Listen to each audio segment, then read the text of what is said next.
Hello, I'm Corporal Montemayor with DeSoto Police Department. I'm here at Ruby Young Elementary for the drone graduation.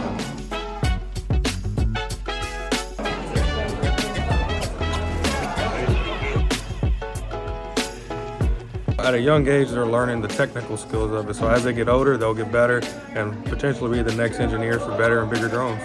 I'm Tim Woodard. I'm here at Ruby Young at Tag Elementary, here for my daughter, Zamari Woodard's Drone Academy graduation. As they get older, they have more experience and more depth, about the drones and what it does and what many things they can do with the drones and to make a career out of it. And I'm just glad they continue this program, just keep it going, and I advise other schools to pick up on it or just do it as, as a whole district.